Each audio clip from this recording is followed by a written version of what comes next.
Thanks. It's wonderful to be here at APSAD. I was here 10 years ago.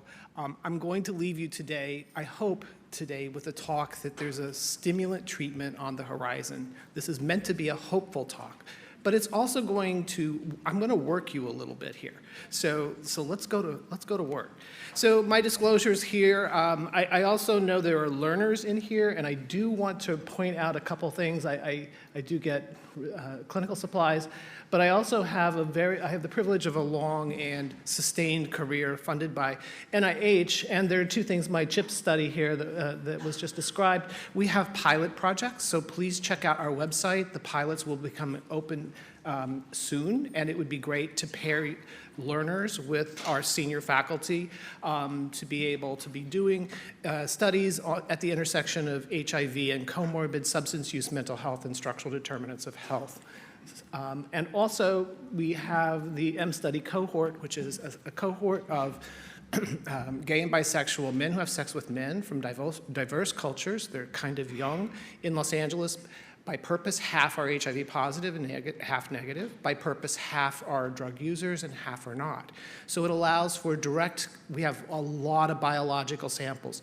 I'm a very reductionist person, and we're really interested in the intersection of drugs of abuse and HIV and other infectious diseases. So this is a great opportunity to submit some grants, get some papers published, and if you need data to push your career, I certainly hope you'll look us up.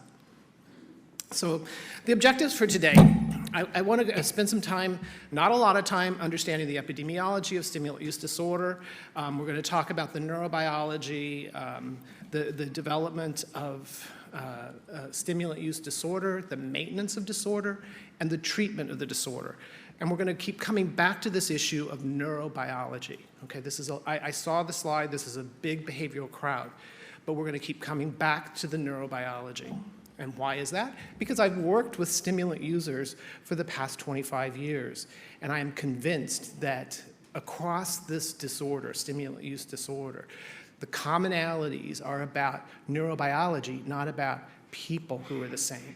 So we're going to keep that as a focus as we go forward. We're going to review treatment. And we're going to end with a roadmap. So we're going to start with some definitional constructs. So stimulant use disorder in my brain is a spectrum disorder. With the DSM-5 and the reorganization, we now have a unitary phenomenon that is marked by severity. And if you look at this prism here on the green side over here, many people are able to use stimulants. They don't cause problems as they continue, and instead they use stimulants and they have fun. As they move further across this spectrum, you have fewer people who are using the substance, but when they are using the substance, it's causing problems that are of moderate level, occasionally to frequently. With continued use, you have fewer people who are involved with continued use of the stimulants, and what you have is you no longer have fun. You're just using stimulants, and it's causing problems. This is a smaller group of people, and this is the group that meet the criteria for stimulant use disorder. Here are the criteria here. The take home from this slide, you know this slide, is that there's no biological test that we have that determines whether you have addiction or not. The defining criteria of addiction is behavior. Okay, we're going to go back to neurobiology. This sets up the argument here that all of these behaviors here are seated in here, in your brain. So the idea here about when you have these symptoms of this brain disorder, you don't necessarily have a person with symptoms. You have a brain that's affected, that's been hijacked by repeated dosing of high-dose methamphetamine to neurons, repeated dosing of neurons with high-dose meth. That causes changes in firing patterns and rates in the neurons, and you begin to see these behavioral things come in. Why am I convinced this?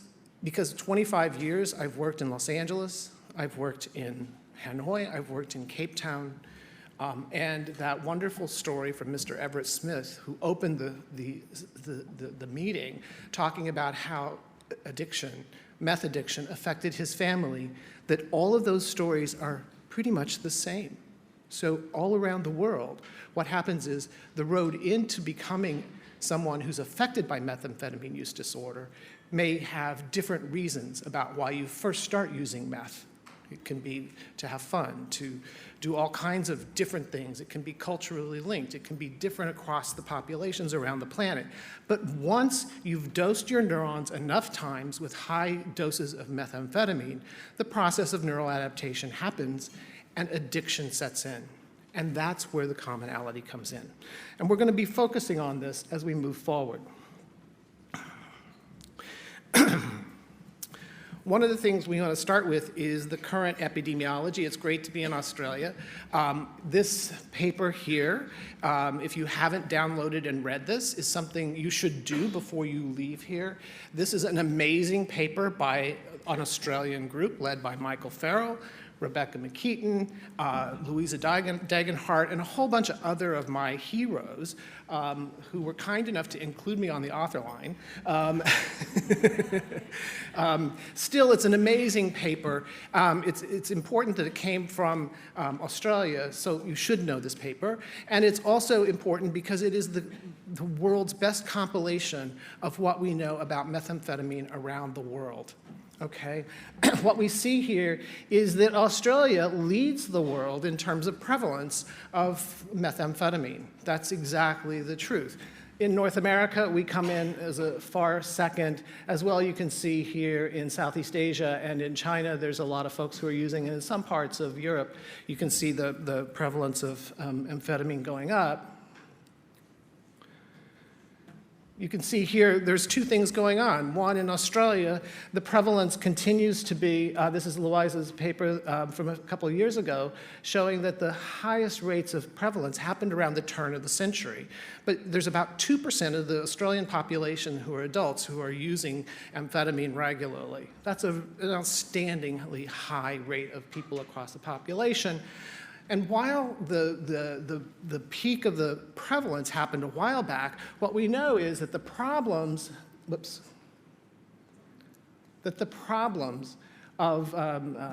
methamphetamine continue to increase. This is all-cause death caused by amphetamines in Australasia. And you can see here that Australasia leads the world in methamphetamine-related deaths.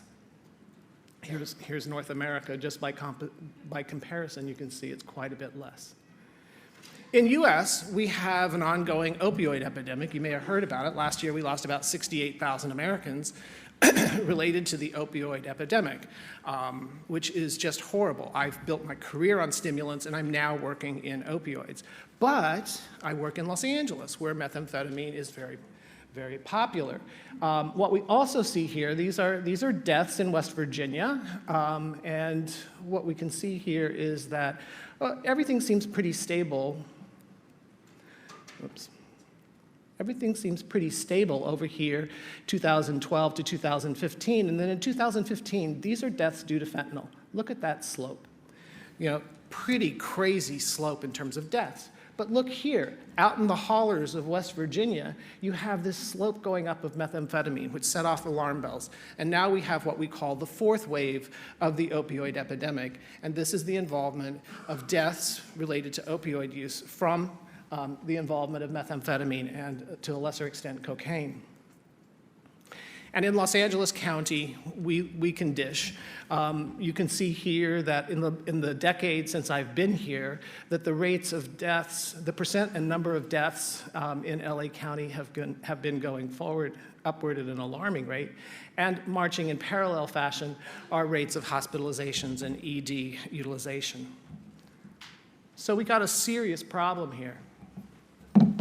So what are we going to do about it? Well, one of the things I want to talk about is changing the way we're thinking and move into a neurobiological way of thinking. I want to talk about relevant neurobiology, and I'm going to be talking in a reductionist way. So this is a rabbit hole. I'm going to ask you to indulge me as we go down it to understand the neurobiology that's relevant to addiction with stimulants. There's a neuron, okay? We're going to spend a little bit of time with this just to kind of say what's the important partners in here. This is the presynaptic side of the synapse. This is the synapse, and this is the postsynaptic side of the synapse. Okay, that's how neurotransmitters communicate with each other. Dopamine is the relevant neurotransmitter that's involved in methamphetamine addiction. And as we heard this morning, the relevant areas where these dopamine neurotransmitters are located that are linked with methamphetamine addiction are in the prefrontal cortex, which deals with decision making, in the insula and in the amygdala, which is about emotional regulation. It's in the nucleus accumbens, which has to do with reward and reinforcement, and it's in the hippocampal region, which are in the areas that deal with consolidation of memories and being able to pull back memories. Okay, think about your patients that you've worked with. Those 4 areas are the 4 areas that most people have problems with when you stop using methamphetamine. So we're going to talk about this a little bit. When you use high doses of methamphetamine, it's different than low doses, okay? We're going to talk about that in the next slide. But what happens when you have high-dose methamphetamine use? Well, what happens is it causes a massive release of dopamine. That's that dirt-looking stuff in here. That's the neurotransmitter on the cartoon in here. And it causes this massive flood of dopamine, which links with the mu receptors. You feel reward, pleasure, all things are good. You have access to attention and memory. You have access to emotional experiences that you can't have otherwise. This is mediated by dopamine being flooded in the cleft, and that happens because once it's in here, methamphetamine shuts down the reuptake mechanism. So the cell doesn't take back up the dopamine, which makes it continue to work more. High-dose methamphetamine actually displaces dopamine from these vesicles into the presynaptic side. Why is that important? Because dopamine is highly oxidative. And what happens is when you have that high-dose methamphetamine, repeatedly you have increasing amounts of dopamine in the internal process of the cell, and it causes degradation and erosion of that process. Okay? That's a problem because these processes are the things that moderate and support thinking, feeling, remembering, and reward. Then you have on the postsynaptic side here, you have D2, D3 receptor density. So what happens here is that all of that dopamine is going over here and occupying these receptors, causing the transmission to continue. You get high, that sort of thing. What happens with continued high-dose use of dopamine is that this receptor density decreases. So what does the brain do in response to that? It uses more high-dose methamphetamine, which actually is the basis of tolerance, right? That you need more of the dose to get the same effect that you wanted, okay? So as I said, one of the things that I've always meditated on is, well, what does that mean? Glenn Hansen's group actually showed that low-dose methamphetamine is actually therapeutic, right? For many years, we medicated kids with ADHD with low doses of methamphetamine because it helped them be able to go to school, sit in a chair, and pay attention during class. So it actually had a health-enhancing effect. Keith Humphreys did a review saying, what happens if you look down the road? Other folks have looked at this as well to see, are we sensitizing our kids to substance use disorder or stimulant use disorder or other bad things? The literature in meta-analyses says, no, we're not. And in fact, there's a suggestion that if you start earlier with these ADHD kids with these low-dose stimulants, your outcomes are better later on in life. It's this repeated high dose that launches this really bad sort of thing that's happening in the brain that causes many problems that follow. What are the problems? Well, we're going to start positioning some problems that we can be thinking about pulling together a medication approach to address. One is the issue of relapse. Okay. High-dose methamphetamine use in laboratory animals causes the agonism of Kappa receptors. Kappa receptors are part of the opioid receptors. And when you have the agonism of Kappa, what you get is the feeling of crappy, bad, ick. George Koob's group has been doing this work and actually titled this work, The Dark Side of Addiction. think about your patients when they talk about being clear of methamphetamine for 3 days. How do they feel? They feel lousy, right? It's not fully depressed, but it's in that area. You know, they don't have access to cognitive function. They may have problems with affect. They may have problems pulling words back. You know, they make really bad decisions. You know, so that is Kappa in action, okay? What if we block Kappa? George Koop's group has shown that if you block Kappa in laboratory animals, you'll cease the animals seeking methamphetamine once trained to take methamphetamine. So this is a really good idea. Another thing that makes, so this is one of the things that I'll be returning to later to talk about a new medication we're kind of thinking about, which is to come up with a Kappa antagonist. There aren't many, but there's a really cool way that you can make a Kappa antagonist, and that's to take buprenorphine, which is a opioid partial agonist, with naltrexone. You put them together, what happens is everything cancels out except the Kappa antagonist function for buprenorphine.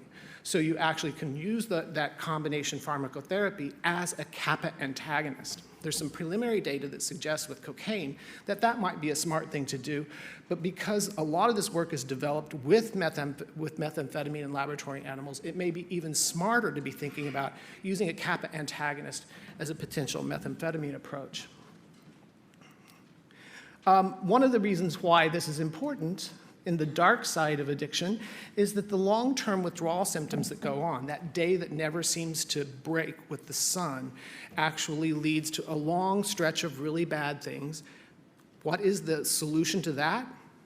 Use methamphetamine. And what happens when you use methamphetamine? The lights come on, your attention comes back, you feel in spot, you can do all kinds of things.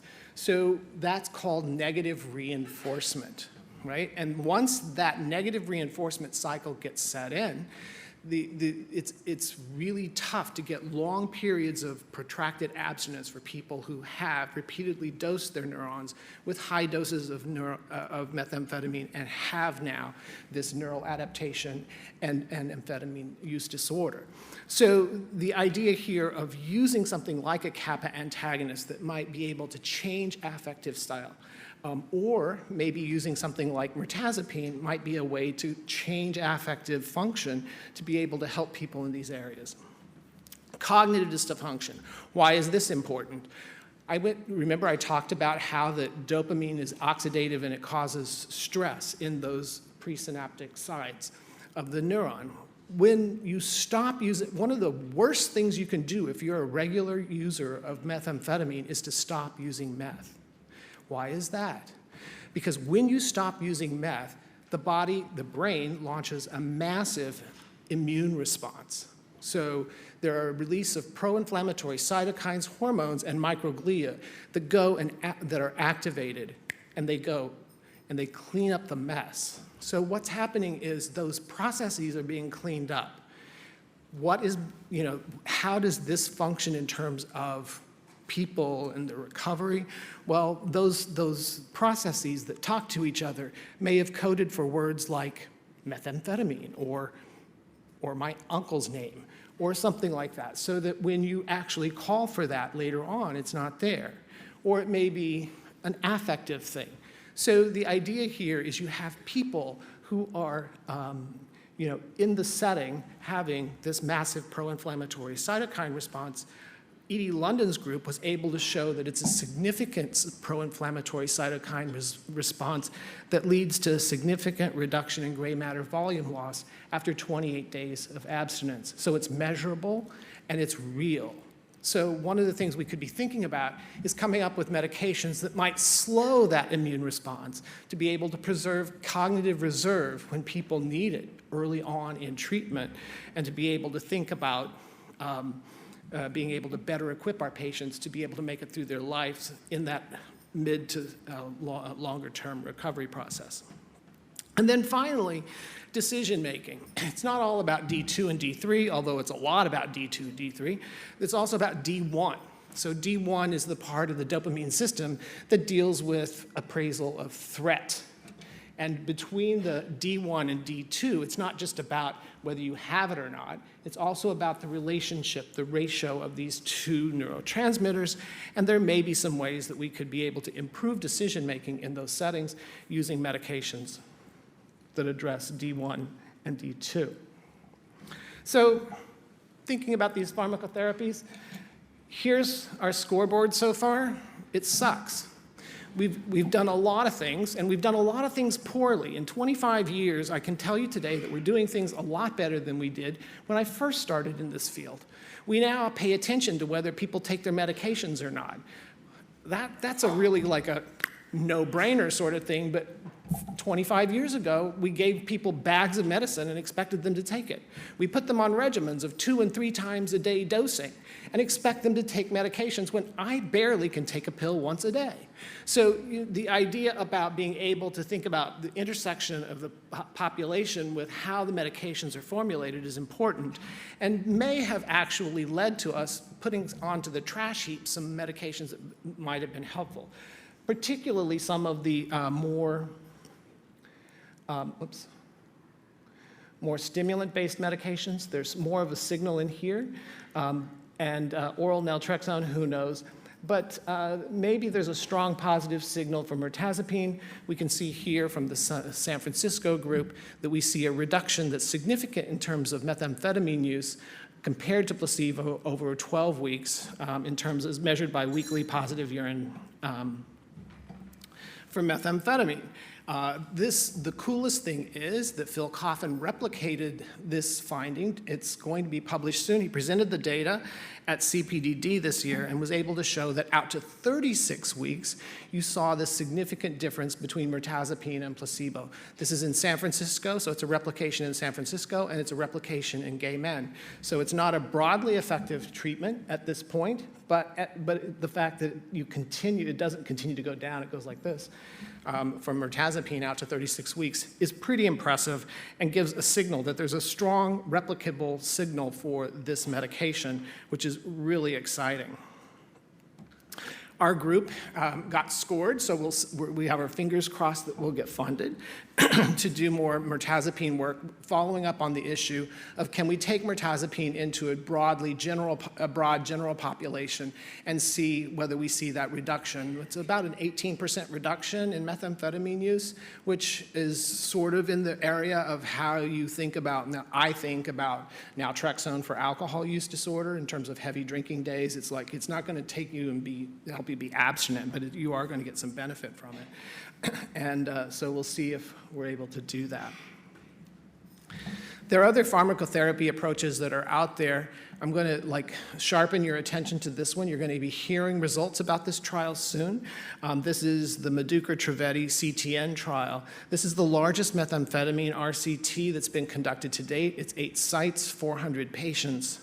The treatments were extended release naltrexone plus high dose oral daily bupropion, 450 milligrams a day. So that's a pretty substantial stimulant push on the backbone of a long-acting opioid antagonist. Data lock happened at the 1st of October, so the guys are in the back room looking to see what's there. We'll be hearing about it soon. There are some other notable studies in process right now. Rebecca McKeaton has the N-acetylcysteine trial that's ongoing with a twice-daily 1,200 milligram dose of N-acetylcysteine compared to placebo. N-acetylcysteine is a supplement and an antioxidant, so it may work in some way to help with some of that cleanup that goes on, the neuroimmune response, or it could be happening with actual changes in feelings. I don't know what the mechanism is, we'll find out. Nadine Ezard is also doing an 8-week RCT on Lisdex, which is very exciting with a 100 to 250 milligram escalating dose compared to placebo. Very exciting, and look forward to seeing that soon. We have Keith Heinzerling, who's a phase 1 pomaglumitad. It's an M-glutamate 2,3 agonist. It's an interaction study with the idea that this medication would help people, it would change their anxiety and depression and reduce that. So he's in the middle of that, doing a 40 milligram and 80 milligram and 160 milligram twice daily interaction study with that, with a 30 milligram IV challenge of methamphetamine. Brooks Gentry at University of Arkansas is just getting ready to go into the field with a methamphetamine vaccine. He's been planning to do this for multiple years. He's had problems with the congener. The problems have gotten solved, and he's getting ready to go to the field. And then finally, really a very exciting program that's being done here, or proposed here in Australia, is a high-dose dexamphetamine trial for methamphetamine withdrawal. Seriously, one of the most exciting things I've read about. 5 days, decreasing doses, starts with a high dose, which is just amazing. One of the problems with stimulant trials for stimulant use disorder is we are too scared of the high dose. This is actually starting at a really high dose. You know, it's going to be, if anything, it's going to be therapeutic for people who are in those early withdrawal stages, and it'll help step them down off of those high doses and perhaps leave them in a better place at the end of 5 days. It's designed so they're not looking to make sure that these people can become taxpayers again. It's just those 5 days. It's really smart design. So this is the data that I'm using to propose the combination trial of long-acting naltrexone plus a long-acting Sublocade for the Kappa antagonist approach for methamphetamine use disorder. These are Walter Ling's data presented a couple years ago. It's been published now. The publication is a little less positive about this trial than the secondary analysis on this. This is not necessarily a secondary analysis, but it wasn't highlighted in the write-up. What we can see here is about a 10% difference in terms of cocaine-negative urine drug screen between 16 milligrams of buprenorphine film compared to placebo, and about 10% difference in the treatment effectiveness scores with the buprenorphine condition outperforming placebo for cocaine use disorder.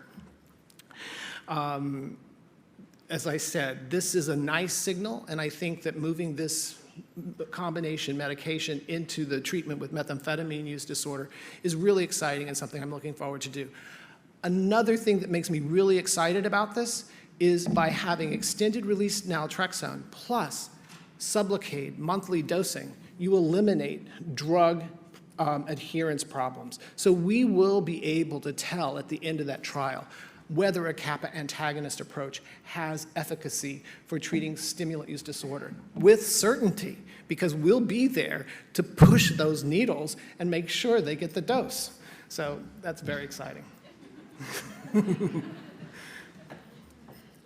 So after 25 years, there's some signals for efficacy, still no broadly effective treatment. Mirtazapine and MSM is impressive. That group did the hardest thing in science, which is the same thing twice. So I'm really excited about seeing where mirtazapine takes us. Very likely we've tossed out treatments that work, but you know, so it goes. We have some new trials coming up, and the extended release formulations, like I talk about with Kappa, it deals with the adherence problems, and I'm really excited about high-dose stimulant trials. So how does neurobiology relate to behavior therapy? Well, if behavior is brain, then all the behavior therapies that we're doing actually is pushing neurotransmitters, okay? So that's how I think about it. When I think about people, when you look at me, I think of myself not as a person, I think of myself as a massive neural network precariously housed on a walking compost pile. And that's how I see you, too. So when I am involved in a behavior therapy process, I'm not reasoning with a person. I'm trying to get neurotransmitters to change so that behavior gets expressed, all right? That's how I understand behavior change. Really weird, but it works for me. I want to also point out that behavior change is the hardest thing to do. Stimulant use disorder requires regular treatment over a lifespan. These data, I've told Rebecca, I show these all the time, and it's really true. these are quasi-experimental study of methamphetamine users who got no treatment, who were in detoxification or elected to go into residential rehab. And at the end of 3 years, what you can see here is that all comers were about the same, even the no treatment guys. But in the middle here, in the first year, you can see significant improvements for outcomes for people who were in the residential rehab. So I filed that away because I thought, well, you can spend a lot of money on a residential rehab, but 3 years down the road, you're going to look just like you had no treatment. So as a family member of somebody who's affected by substance stimulant use disorder, how do I recommend that I address the stimulant use disorder in my family member? Do I mortgage the house to send them to a fancy rehab place? Or do I save my money and think, this is going to come around again, I need to find another approach? And so that's what we do. And then certainly that's what I recommend to my patients, save your money at rehab. It's not, there's no data that show it works, seriously. So what we know is that the most effective treatment that's out there for stimulant use disorder is contingency management. How does contingency management relate to neurobiology? Deanna Martinez at Columbia did an amazing study at the beginning of the century. She said she'll never do this again. It was the hardest study she ever did, where she took patients with cocaine use disorder and brought them in for PET scans at the beginning of their treatment and then saw how they did. What we saw is that as in all contingency management programs, you have two responses. You either respond or you don't.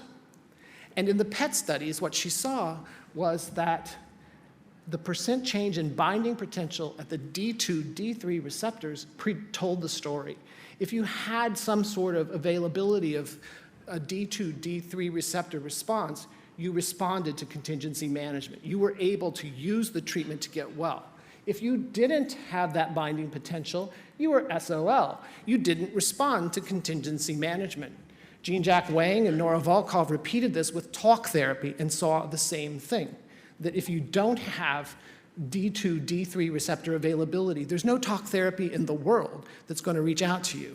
How do I understand that? Well, number one is treatment works for who it works for. It appears that the cake is already baked, that when you walk into the treatment, if you have binding potential at the D2, D3, you're going to respond and you're going to do okay. But if you're one of those unfortunates who don't have that, whether it's because of birth or because you've hammered those D2, D3 with repeated high-dose methamphetamine administration and other things too, that you're just SOL.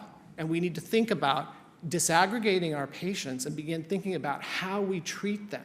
So if you're not responding to a treatment, giving more of the same or more of the same is actually maltreatment. So moving on. Contingency management, you guys know what it is. It's providing reinforcers for biological evidence that people are doing okay with their, hitting their abstinence goals. Meta-analyses are in the moderate range. This is the same range of effect sizes for antibiotics. So if contingency management were a medication, it would be the standard of care for substimulant use disorder. This is just sort of talking about a trial we did early on, comparing contingency management with cognitive behavioral therapy. And what you can see here is that in 16 weeks, 3 times a week coming in to provide urine samples for contingency management compared to 3 times a week coming in for cognitive behavioral therapy groups, you can see that conditions that contain contingency management significantly improved treatment response for gay men who had methamphetamine use disorder compared to cognitive behavioral therapy. By 1 year follow-up, the cognitive behavioral therapy group catches up, which is called the sleeper effect. It's a whole thing Kathleen Carroll writes about. But we also saw a zeroing out of risk behavior for these guys who came into treatment independent of treatment response. Here's a meta-analysis of contingency management showing that contingency management in the presence of either community reinforcement approach or CBT had superior efficacy for stimulant use disorder compared to treatment as usual. Still with all that, people want to do things other like motivational interviewing. I don't understand. And in fact, what we see is that when you look at meta-analyses of contingency management against motivational interviewing does not perform as well for treating stimulant use disorder as does contingency management. Yes, exactly. And who knows, maybe a little cocaine. So this is just a tip of the hat. This is Nancy Petrie. She's a friend of mine. She grew up with me in the academic field. Nancy died last year due to a cancer, and it's really a terrible thing that we lost her. In her fight in her life, she did something that I could never do, and that is she made contingency management a treatment of choice within the VA, the Veterans Administration hospital system in the US. Currently, you go in with cocaine use disorder, if you're a veteran, you have access to contingency management. That's an amazing, amazing accomplishment over a lifespan, and I just can't do a talk without tipping my hat. So treatment works for who it works for. Cost and chronicity need to be factored into thinking about what we recommend to people. Contingency management is the best treatment that's never used.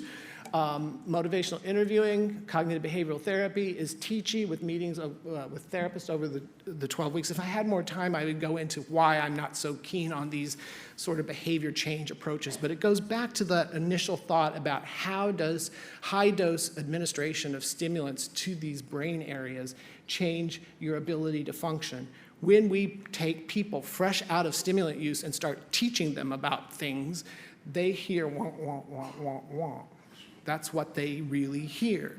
So the idea of being able to shape behavior by using an incentive, or an incentive that has salience enhanced by using a dopamine agonist, is a scientific approach to thinking about how to get people to their abstinence goals.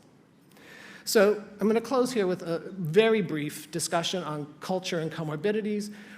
In Los Angeles, as well as other places, methamphetamine use has different functions across cultures, gay men, the shift workers, folks who are working 2 jobs, motorcycle riders, women who want to stay thin and then still have sex at the end of the day, and then urban and rural youth.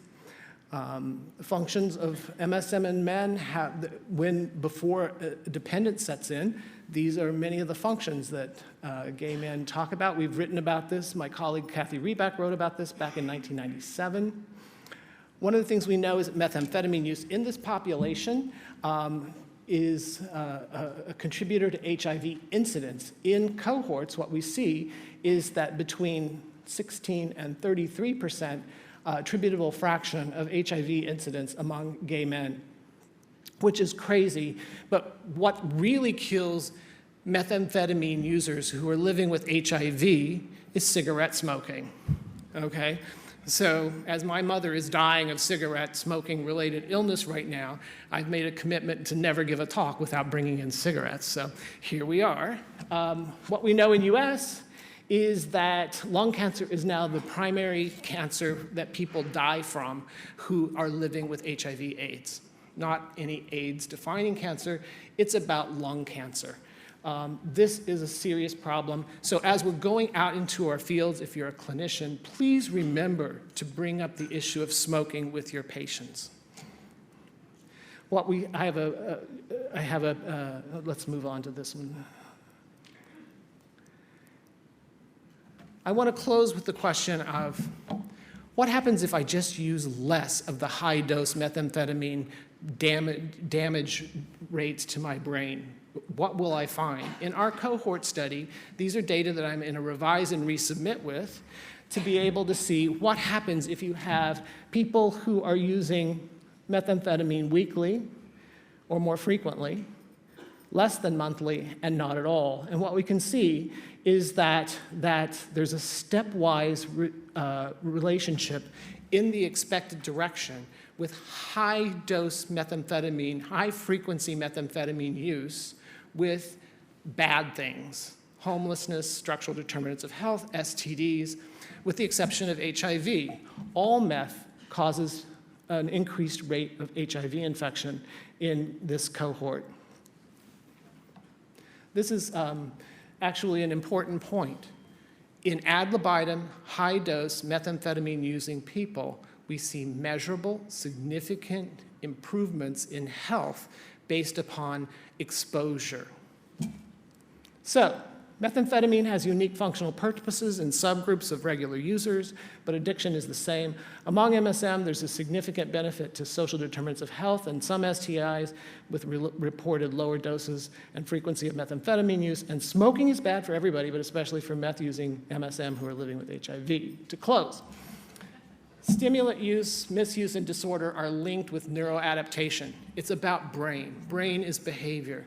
This drug pushes brain. It corresponds with the development of addictions and targets for treatments. Dopamine tone predicts outcomes from behavioral therapies. There's no broadly effective medication for stimulant use disorder. There's some promise for Mirtazapine. New trials are coming along. Contingency management is the most effective behavioral therapy, though motivational interviewing and cognitive behavioral therapy are used more. And there are important differences in culture and comorbidity. Thank you.